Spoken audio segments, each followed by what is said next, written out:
Hai guysku semua. Di video kali ini Mimin akan menceritakan kelanjutan dari alur cerita komik seorang leluhur sekte yang bangkit dari kematiannya setelah pertarungan dahsyatnya dengan Raja Iblis yang sangat jahat. Tujuannya kali ini adalah untuk membalaskan dendam atas kekalahannya tersebut. Oke, kalau gitu gak usah berlama-lama lagi, langsung aja kita gas ke ceritanya.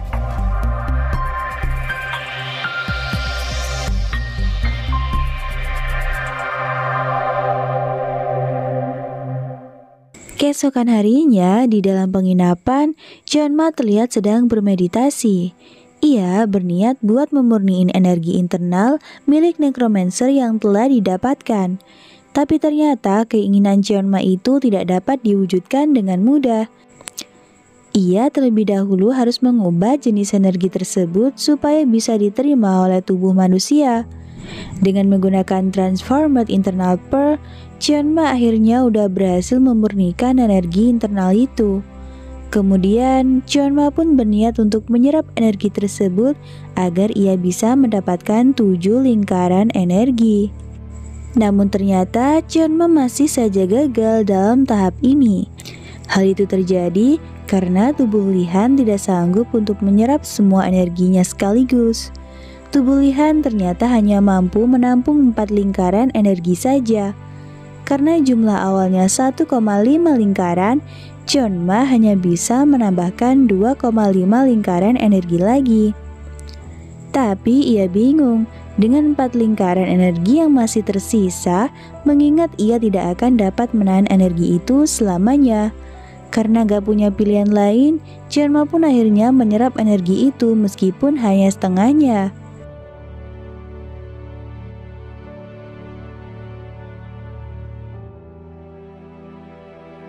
Di saat yang sama, Hyeokgaek masih menyiapkan makanan untuk Jeonma. Tak berselang lama, Jeonma akhirnya datang dan bertemu dengan Hyeokgaek. Di sana, Hyeokgaek kelihatannya sedikit terkejut ketika melihat pakaian sang majikan yang udah compang-camping.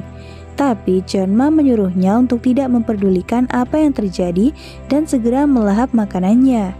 Jeonma juga ngingetin supaya mereka jangan sampai telat untuk kembali ke akademi.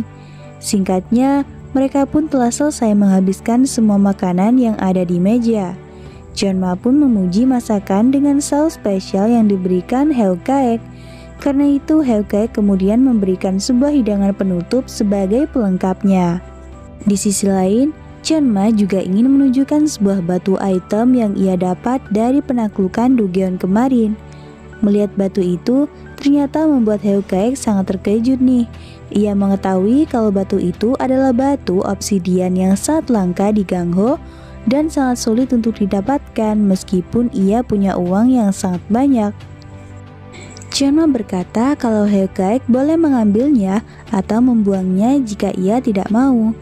Jeonma menganggap kalau batu itu sama sekali tidak berguna bagi dirinya. Tapi mungkin batu itu sangat dicari karena didapatkan dari membunuh necromancer. Hyeokgaek pun sangat ingin mengambil batu itu, mengingat ia akan mendapatkan untung yang sangat besar jika berhasil mendapatkannya. Meski begitu, jika Hyeokgaek terlihat jelas menginginkannya, ia takut kalau hal itu malah akan membuat sang majikan berubah pikiran. Karena itu, ia pun beralasan dengan berkata kalau ia tidak akan mengambilnya. Kau bilang itu cuma batu tua polos, Pegadaian pun tidak akan mau menerimanya. Alhasil, Jeonma pun akhirnya meminta agar Hyeokgaek membuangnya saja. Namun ketika Hyeokgaek akan mengambil batu itu, Jeonma tiba-tiba memegang tangannya. Ia rupanya ingin bertanya mengenai keadaan iblis yang ada di tangan Hyeokgaek. Jeonma melihat kalau tangan Hyeokgaek semakin sering mengalami kejang. Jika tidak segera ditangani, mungkin iblis itu akan sepenuhnya mengambil jiwa Hyeokgaek. Karena itu, Jeonma pun menyarankan Hyeokgaek untuk berlatih dan mempelajari seni reverse blood dan seni healing phenomenon yang telah ia ajarkan sebelumnya. Hellcake pun terlihat berpikir bagaimana teknik itu bisa membantunya menangani rasa haus darah iblis itu. Jeonma mengetahui apa yang sedang Hellcake pikirkan, mengingat Hellcake tidak bisa melawan banyak musuh hanya demi darah untuk membangkitkan seni reverse blood. Metode latihan itu tidak efisien, jadi mereka perlu menggunakan cara lain. Jeonma menyarankan agar Hellcake sering membayangkan kalau ia berada di lingkaran yang terdapat banyak darah. Hal itu dilakukan agar Hellcake bisa mengendalikan nafsunya sendiri. Jeonma mengerti kalau cara itu terdengar sangat gila, tapi jika Hellcake berhasil, ia yakin kalau iblis itu takkan lagi haus darah. Hellcake pun sangat bingung dengan metode latihan yang diajarkan Jeonma, karena cara tersebut sangat bertentangan dengan cara yang diajarkan oleh sang guru. Meski begitu, ia juga tidak bisa meremehkan ajaran yang diberikan seseorang yang menguasai teknik kultus Heavenly Demon. Hellcake masih bertanya-tanya dan mencari tahu siapa sebenarnya majikannya ini. Alhasil Hellcake pun memberanikan diri untuk bertanya mengenai identitas majikannya itu. Karenanya, Jeonma pun memerintahkan Hellcake untuk membayangkan seseorang yang paling kuat di dunia ini ia kalahkan. Dengan kata lain, Jeonma ini berada di atas lagi orang yang terkuat dari yang paling kuat. Sementara itu, Lee Jong-gu rupanya sedang membawa Lekwenter pergi ke Gunung Muta untuk menyelidiki kematian Necromancer.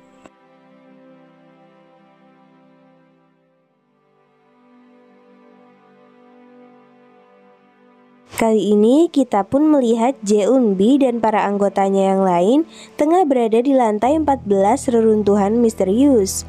Di sana mereka menemukan sebuah portal misterius yang menjadi jalan pintas yang menghubungkan tempat itu dengan pintu masuk. Profesor Wolsan terlihat bertanya-tanya, apakah Necromancer menggunakan portal itu untuk melarikan diri setelah menyadari keberadaan tim raid mereka. Namun dugaan itu ditentang oleh Profesor Hacheon. Ia berkata kalau Dugyeon ini adalah rumah bagi Necromancer, jadi tidak mungkin kalau monster itu pergi begitu saja. Dengan kata lain, ia memperkirakan kalau Necromancer memang telah dikalahkan. Tak berselang lama, Lekwenter akhirnya telah sampai di tempat itu. Kuharap aku tidak terlambat, aku berusaha secepat yang aku bisa, kata Lekwenter. Di sana, ia kemudian memberikan semangat kepada tim raid yang telah bertugas dan bersyukur mereka masih bisa selamat. Profesor Hacheon terlihat sangat terkejut karena sebenarnya mereka belum melaporkan kejadian ini kepada Lekwenter. Lekwenter ternyata menerima kabar ini ketika sedang dalam perjalanan. Ia juga mengetahui kalau Necromancer tiba-tiba menghilang dari tempat itu. Profesor Hacheon pun mulai bercerita kalau beberapa waktu yang lalu ketika melakukan raid, mereka sempat terjebak di lantai 10 karena kutukan yang sangat kuat hingga membuat anggota mereka kewalahan. Namun secara mengejutkan, kutukan itu dan semua monster yang menyerang mereka tiba-tiba menghilang. Alhasil, Lekwenter kemudian bertanya, apakah Jeonbi menemukan sebuah petunjuk? Tentu saja aku merasakan ada sesuatu yang aneh, tapi aku tidak menemukan apapun. Tidak ada jejak dari portal ini, kata Jeonbi. Lekwenter pun berkata kalau kemungkinan besar ada orang yang lebih dulu datang ke sana. Profesor Wolsan memperkirakan kalau orang ini adalah master dengan bakat yang luar biasa dan sepertinya mendapat bantuan setidaknya dari 100 master. Haduh, mereka ini nggak tahu ya. Padahal yang menghajar si Necromancer cuma satu orang bocah kecil yang dibantu oleh seorang tentara bayaran. Namun dugaan tersebut sepertinya patut dipertanyakan, mengingat jika melibatkan orang sebanyak itu, mengapa mereka tidak mendapatkan informasi dari markas utama aliansi Murim? Alhasil Lekwenter pun berniat untuk mencari tahu siapakah master misterius ini dengan cara lain. Lekwenter kemudian mengambil kepala tengkorak dan menggunakan sihir psikometri, di mana sihir itu adalah sihir lingkaran 10 yang bisa mengeluarkan pemikiran dari semua benda untuk melihat apa yang ingin dilihat. Meski telah mengerahkan sihir tersebut, Lakewenter terlihat sangat bingung mengapa penglihatannya bisa buram seperti ini. Tak lama kemudian, Lakewenter terlihat sangat terkejut ketika mengetahui kalau Master Misterius itu menggunakan skill yang tidak pernah digunakan oleh anggota aliansi Murim. Ketika Lakewenter berusaha untuk menggali lebih banyak informasi, ternyata tengkorak itu tiba-tiba pecah.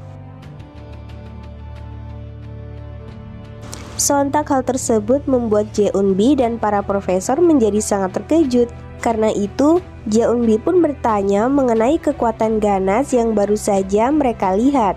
Hasil dari penglihatan yang ia dapat, Lakewenter mengetahui kalau Master Misterius itu menggunakan energi yang mirip dengan sihir hitam dan bisa mengendalikan monster. Sontak ketiga orang itu menjadi sangat terkejut dan terlihat tidak percaya. Profesor Hachon pun berusaha mengklarifikasi kebenaran dari informasi itu. Mengingat yang ia tahu, semua orang yang bisa menggunakan sihir telah lama tewas. Dan jika ada yang tersisa sekalipun, ia tidak akan bisa mengalahkan necromancer yang berada di level 12. Meski begitu, Lakewenter tetap berpikir kalau mereka harus tetap memastikannya. Ia lalu memerintahkan mereka agar mengumpulkan semua personil untuk memeriksa semua orang yang masuk dan keluar Dugeon. Di saat yang sama, entah mengapa terlihat rasa amarah nampak di wajah Jeonbi ketika mengetahui kalau orang itu adalah seorang penyihir. Sementara itu di akademi, terlihat Jeonma sedang tertidur pulas. Sujin terlihat sangat khawatir jika sifat temannya itu tidak berubah, ia akan gagal dinilai sikap dan mendapatkan masalah. Tapi beruntungnya instruktur yang mengajar kali ini adalah orang yang sangat baik. Meski instruktur itu seperti tidak memperhatikan Jeonma, namun ia sepertinya sangat kesal berada di kelas tersebut. Mimpi yang indah, apa ada yang perilakunya lebih buruk dari dia? Dia bukan tak sengaja tidur, dia benar-benar menutup mata dan tidur layaknya tidak peduli dengan sekitarnya, ucap sang instruktur. Karena kacamatanya tertinggal, instruktur itu tidak bisa melihat wajah dari si murid nakal itu. Alhasil ia pun hanya mencocokkan denah tempat duduk di absen dan menemukan nama baik Muryong. Tak berselang lama, Sujin pun memanggil Jeonma untuk bertanya mengapa ia duduk di kursi belakang. Padahal kursi itu adalah tempat baik Muryong. Dengan rasa tidak bersalah, Jeonma hanya berkata kalau ia memang suka duduk di belakang. Jeonma menyuruh Sujin untuk tidak perlu mempermasalahkan hal itu, lantaran jika pemiliknya datang, ia bisa memintanya untuk pindah. Namun Jeonma terlihat sangat kesal dan bertanya-tanya, mengapa kelas mereka selalu membosankan. Sujin berkata kalau kelas tahun kedua mereka memang hanya mempelajari tentang teori saja, sedangkan kelas praktek baru akan diajarkan di kelas tahun ketiga. Di saat yang sama, semua murid di kelas itu ternyata sedang menatap ke arah Jeonma. Bahkan di sana ada seorang murid perempuan bernama Dang Muryong yang menyuruhnya untuk diam. Dang Muryong menganggap kalau keberadaan Jeonma hanya membuat moodnya menjadi jelek. Ketika Dang Muryong bertanya mengenai pendapat Eun Suryong, perempuan itu ternyata sama sekali tidak peduli. Namun ternyata Pil juga tidak peduli. Ia malah merasa sangat kagum karena Jeonma berhasil menjawab pertanyaan dari profesor dengan sangat baik beberapa hari yang lalu. Sontak jawaban tersebut membuat Dang Muryong menjadi sangat marah. Ia rupanya berencana untuk mengadukan perilaku Jeonma kepada instruktur agar ia mendapatkan hukuman. Karena itu, beberapa murid perempuan lain pun berusaha untuk menenangkannya. Mereka menyuruh Dang Muryong untuk tenang, lantaran meski para murid tidak buka suara, tapi mereka terlihat juga membenci Jeonma.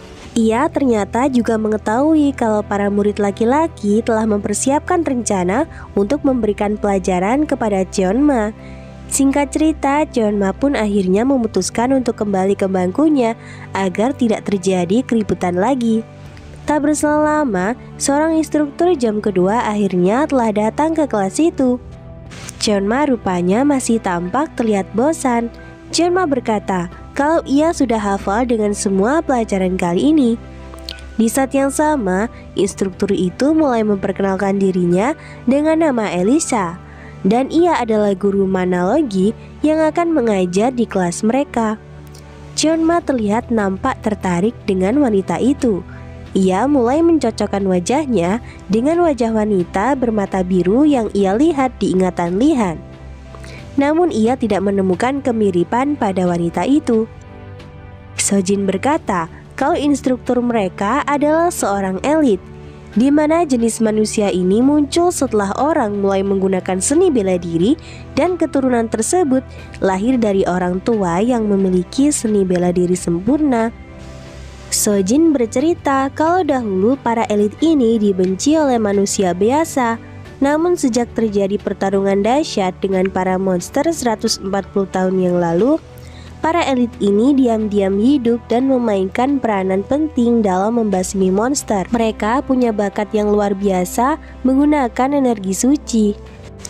Setelah lebih dari 50 tahun, persepsi orang terhadap para elit telah berubah. Dan yang paling mengejutkan adalah para elit ini juga sangat cantik.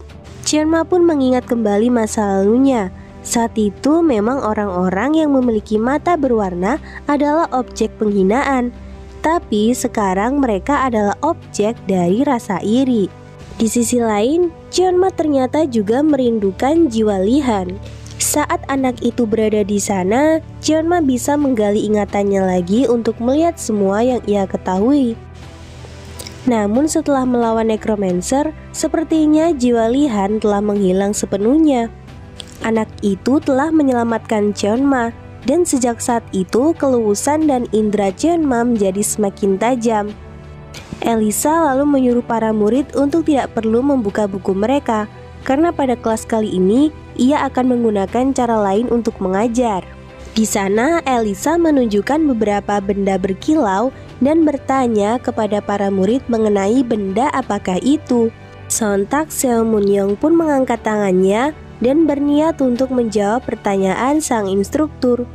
Seo Moon menjawab kalau semua itu adalah batu sihir. Yang bersinar merah adalah ruby, yang berwarna hijau gelap adalah safir, dan yang kuning keemasan adalah topas, dan yang terakhir berwarna hijau adalah zamrud, ucap Seo Moon. Karena semua jawaban Seo Moon benar, Elisa pun kembali bertanya mengenai kemampuan dari masing-masing batu itu. Alhasil Seo Moon pun berkata kalau batu-batu itu mewakili dari 4 elemen dasar, yaitu ruby untuk elemen api, safir untuk es, zamrud untuk racun, dan batu topas untuk elemen listrik. Batu sihir ini bisa menjaga mana saat menggunakan sihir atau bisa memperkuat seseorang. Elisa pun sangat terpukau dengan jawaban Seo Moon. Semua jawaban barusan ada di buku, jadi semua murid yang rajin membaca akan tahu ini. Namun karena pada pertemuan kali ini mereka tidak memerlukan buku, maka jawaban Seo Moon kurang tepat. Elisa kemudian mengambil batu ruby dan bertanya mengenai atribut sihir yang dimiliki kristal itu. Karenanya Yeon Seoryong pun berdiri dan berkata kalau batu sihir itu pada dasarnya terbuat dari batu permata. Jumlah sudut transparan dan warna dapat mempengaruhi kekuatan kristal. Selain itu, Yeon Seoryong juga melihat kalau batu yang profesor bawa hari ini punya kemampuan untuk membuat sihir 3 lingkaran. Menurut yang ia lihat kalau batu itu berwarna merah seperti darah. Semakin jenuh warna batunya, maka akan semakin banyak mana yang tersimpan pada batu itu. Elisa pun menjadi sangat senang. Ia berkata kalau jawaban Yeon Seoryong sangat baik dan sangat sempurna. Di sisi lain, Seo Moon terlihat juga sangat terpukau dengan jawaban itu. Meskipun ia belajar bimbel tutor tambahan, namun Yeon Seoryong bisa menjawab pertanyaan yang tidak ia ketahui. Elisa pun menjelaskan kalau batu-batu itu punya variasi yang tidak terbatas, bahkan masuk ke dalam sihir kelas tinggi. Ketika Elisa sedang menjelaskan, terlihat Jeonma sangat bosan dengan semua ini. Dari penjelasan tersebut, Elisa berkata kalau batu-batu yang ia bawa saat ini bisa digunakan untuk mendeteksi kemampuan sihir dari para murid. Alhasil Elisa pun menyuruh para murid untuk maju satu persatu.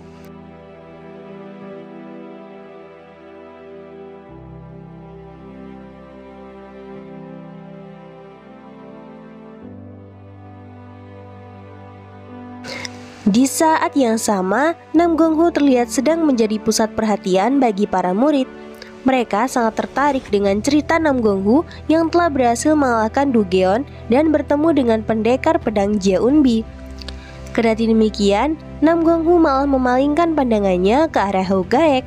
Di sisi lain, Heo Gaek rupanya sedang berusaha melatih imajinasinya seperti yang dikatakan oleh sang majikan.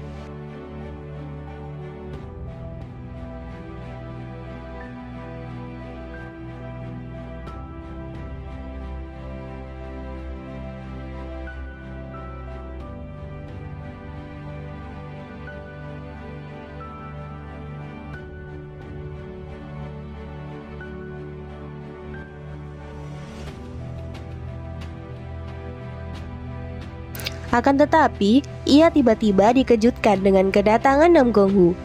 Di sana Nam Gong-hu rupanya sedang berusaha untuk menjadi teman Heo Gaek. Ia melihat kalau Heo Gaek hari itu kelihatan kurang sehat, karenanya Nam Gong-hu pun menyuruh Heo Gaek untuk ke klinik. Nam Gong-hu lalu bertanya, apakah Heo Gaek sudah tahu tentang kabar penaklukan Du Geon oleh aliansi Murim tahun ini? Mendengar berita tersebut ternyata malah membuat Heo Gaek sangat ketakutan. Ia khawatir kalau saat ini ia sedang diburu oleh aliansi Murim. Namun Heo Gaek yang merasa kalau Nam Gong-hu tidak tahu mengenai identitasnya pun berusaha untuk mengalihkan perhatian. Alhasil Heo Gaek pun berusaha untuk mengalihkan perhatian dengan bertanya mengenai batu sihir. Mendengar hal itu, Nam Gong-hu pun merasa kalau Heo Gaek sudah menanyakannya kepada orang yang tepat. Mengingat ia adalah orang yang cerdas di angkatan mereka dan belum pernah turun dari peringkat 1 sejak datang ke akademi.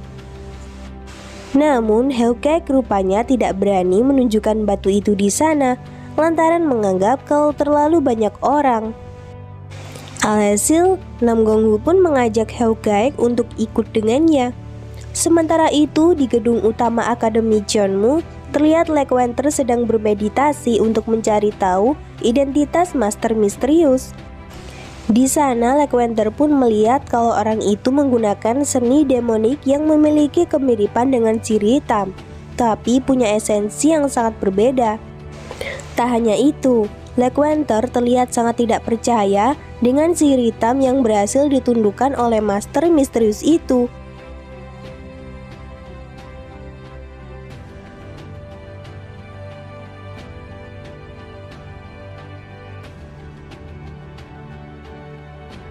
Tak berselang lama, Lekwenter dikejutkan dengan kedatangan dekan akademi.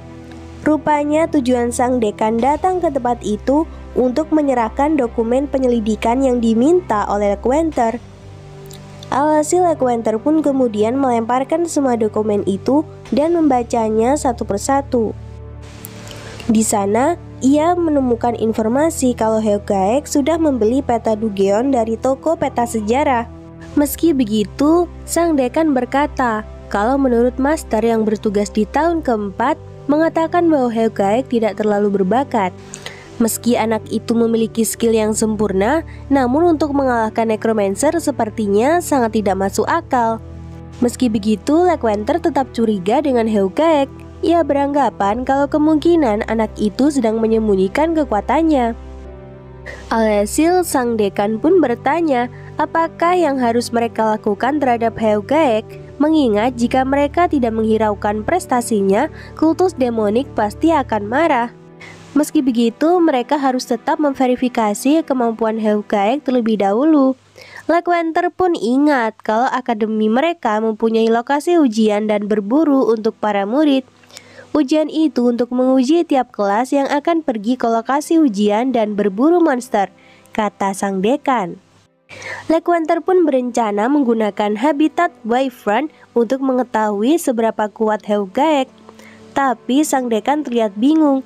Jika Heo Gaek bisa mengalahkan Necromancer, bukankah Wyvern terlalu mudah baginya?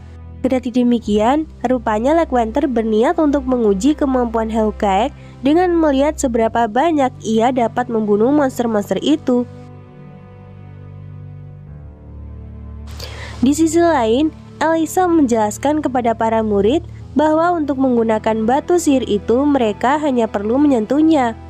Tak berselang lama, ketua kelas akhirnya mengacukan tangan dan berniat untuk mencobanya. Alhasil guru Elisa pun menyuruh sang ketua kelas untuk memegang batu rubi. Namun entah mengapa ketika ia memegang batu itu dan berlanjut memegang batu lainnya, sama sekali tidak ada yang bereaksi.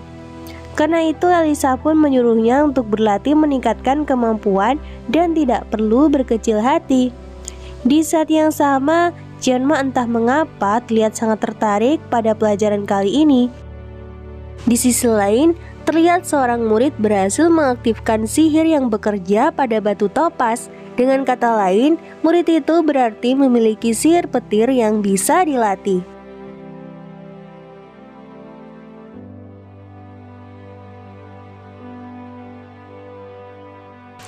Elisa menjelaskan kalau batu sihir adalah permata yang membuat mana kuat. Berdasarkan reaksi batu, mereka bisa tahu jenis sihir yang bisa dilatih.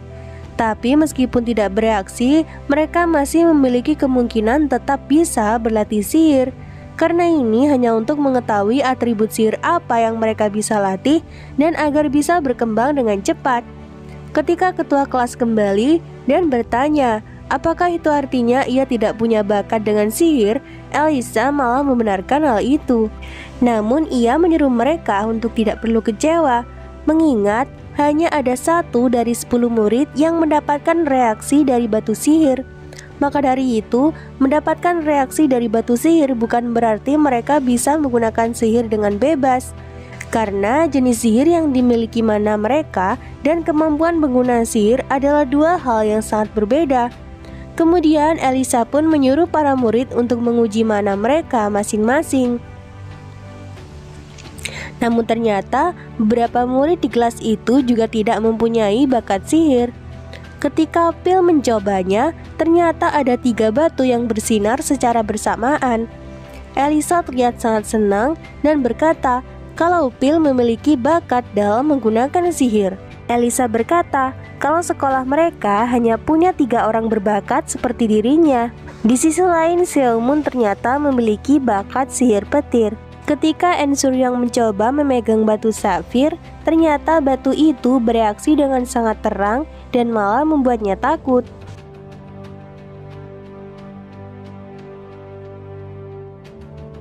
Akan tetapi, Elisa terlihat sangat senang.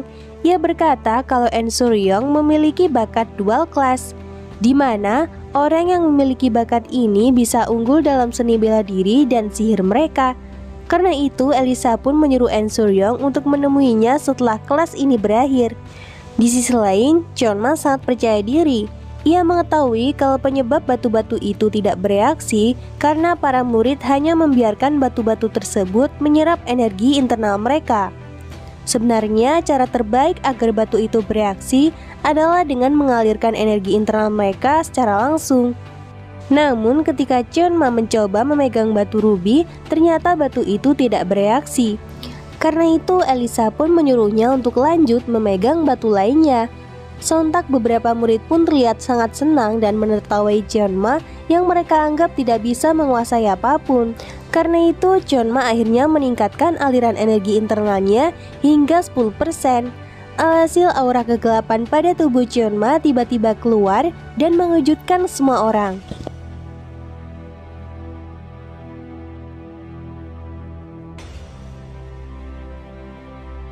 Akan tetapi batu safir itu ternyata malah pecah berkeping-keping. Meski begitu, Lihan malah menganggap kalau batu itu tidak dapat menangani energi internalnya. Ia kemudian berniat untuk lanjut memegang batu sihir yang lain. Di saat yang sama, Elisa terlihat sangat takut. Ia mengetahui kalau penyebab batu safir pecah adalah karena batu itu menolak energi sihir yang dimiliki Jeonma. Alhasil kejadian yang sama pun terulang pada batu zamrud yang dipegang Jeonma. Karena kejadian itu, Elisa terlihat sangat marah. Ia pun berniat untuk meninggalkan kelas dan menyuruh para murid untuk belajar sendiri. Sedangkan di atap gedung kelas, terlihat Hyeogaek sedang menunjukkan batu sihir miliknya. Sontak Namgonggu pun dibuat sangat terkejut ketika melihat batu itu. Ia kemudian bertanya, bagaimana cara Hyeogaek bisa mendapatkannya? Namun Hyeogaek berniat untuk tidak memberitahukan hal itu kepada Nam Gong-hu. Meski begitu, Nam Gong-hu tetap memaksa agar Hyeogaek mau memberitahukannya. Karena itu, Hyeogaek hanya berkata kalau ia menemukan batu itu di dalam Dugeon. Akan tetapi Hyeogaek tidak mau memberitahu Dugeon yang mana. Alhasil Nam Gong-hu akhirnya mengambil batu itu dan berniat untuk melihat menggunakan energi internalnya. Di saat yang sama, Hyeogaek terlihat khawatir kalau batu itu akan rusak lantaran tidak cocok dengan energi internal Nam Gong-hu. Nam Gong-hu terlihat sangat terkejut. Ia merasa kalau batu sihir tersebut tidak bereaksi pada energi internalnya dan malah menyerap energi itu.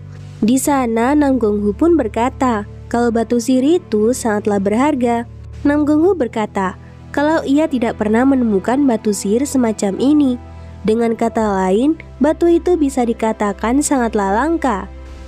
Dari melihat karakteristik batunya, Hyeogaek pun menyimpulkan kalau batu itu mempunyai atribut gelap. Nam Gong-hu menambahkan kalau atribut gelap adalah kemampuan yang dimiliki oleh para underdad yang membuat pemiliknya bisa mengendalikan mayat dengan ilmu sihir hitam. Hal itu didasarkan pada penglihatannya. Batu sihir biasanya memancarkan bayangan cahaya, tapi batu itu justru mengeluarkan bayangan gelap di tengahnya. Hyeogaek pun berkata, apakah ia bisa menggunakan sihir hitam dengan batu itu? Secara teori bisa, tapi untuk menggunakan benda ini, kau harus bisa sihir hitam, ucap Nam Gong-hu. Meski benda tersebut sangat sulit untuk digunakan, tapi tidak bisa diragukan lagi kalau batu itu adalah item yang luar biasa. Bahkan bisa dikatakan kalau selama keluarga Nam Gong-nya berdagang, mereka sama sekali tidak pernah menemukan batu sihir berharga seperti itu. Sontak ekspresi wajah Hyeogaek tiba-tiba berubah. Ia merasa sangat bernafsu untuk menjual batu itu agar mendapatkan banyak uang. Scenes berpindah di aula olahraga Akademi Jeonmu. Terlihat para murid kelas tahun kedua sedang bersiap untuk menerima pelajaran. Di sana juga sudah ada seorang instruktur bernama Jim Sing Sang Cheon, yang karena namanya sangat panjang, Mimin singkat aja jadi Gimson. Rupanya saat itu instruktur Gimson tengah menunjukkan sebuah cara kepada para murid untuk melemparkan kunai melewati banyak rintangan dan harus mengenai sasaran. Lemparan kunai ini juga merupakan bagian dari penilaian di semester pertama. Jadi kalian harus tetap bersungguh-sungguh. Jika para murid bisa mengenai target menggunakan kunai di depan mereka, instruktur Gimson akan memberikan nilai penuh. Alhasil instruktur Gimson pun menyuruh para murid untuk berlatih dan menemuinya jika sudah siap. Sementara itu para Shaolin terlihat sedang membicarakan Jeonma yang lagi-lagi bolos dari pelajaran.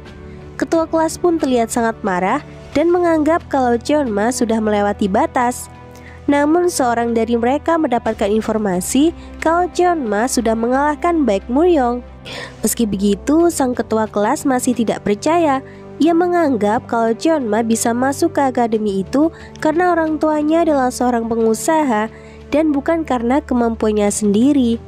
Di sisi lain, Eun Suryong yang sedang melemparkan kunai terlihat sedang memikirkan Jeonma.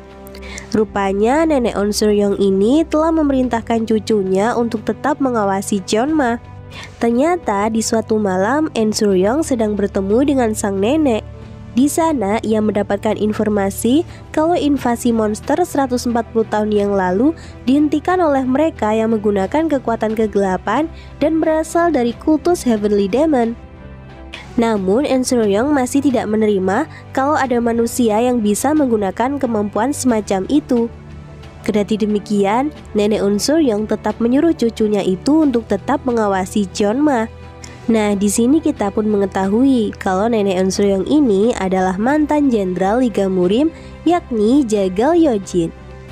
Meski ia tidak percaya, Eun Suryong tetap akan mematuhi perintah dari sang nenek, mengingat neneknya itu adalah salah satu dari 7 orang bijak di Jwangwon. Neneknya itu juga merupakan saksi mata yang selamat dari bencana 140 tahun lalu dan menyaksikan secara langsung apa yang diceritakan dalam catatan. Tapi ia masih tidak tahu mengapa neneknya itu sangat tertarik dengan keturunan kultus Heavenly Demon. Di saat yang sama, kunai yang dilemparkan Unsur Yong mengenai target dengan sangat sempurna. Tak berselang lama, Seomun pun datang menemuinya untuk memuji kemampuan Unsur Yong. Namun ternyata Unsur Yong sama sekali tidak tertarik dengan pembicaraan mereka. Di sana, Dang Muryeon tiba-tiba menyapa Seomun dan berkata kalau sebagai seorang pria, Seomun harus memiliki strategi untuk menaklukkan seorang wanita. Kendati demikian, Seomun menganggap kalau Dang Muryeon sedang mengolok-olok dirinya. Dang Muryeon berkata kalau beberapa waktu yang lalu ia merasakan ada sesuatu yang aneh pada Unsur Yong, di mana menurut yang ia tahu, temannya itu tidak pernah mencari seseorang di akademi. Namun tiba-tiba ia bertanya tentang salah satu murid. Alhasil ia pun berkata kalau murid yang ia maksud adalah Lihan alias Jeonma. Sontak terlihat ekspresi marah nampak di wajah Seomun. Apakah yang akan Seomun lakukan? Akankah ia akan bertarung dengan Jeonma? Kita akan mengetahui di video pembahasan alur cerita komik ini part selanjutnya ya. Dadah!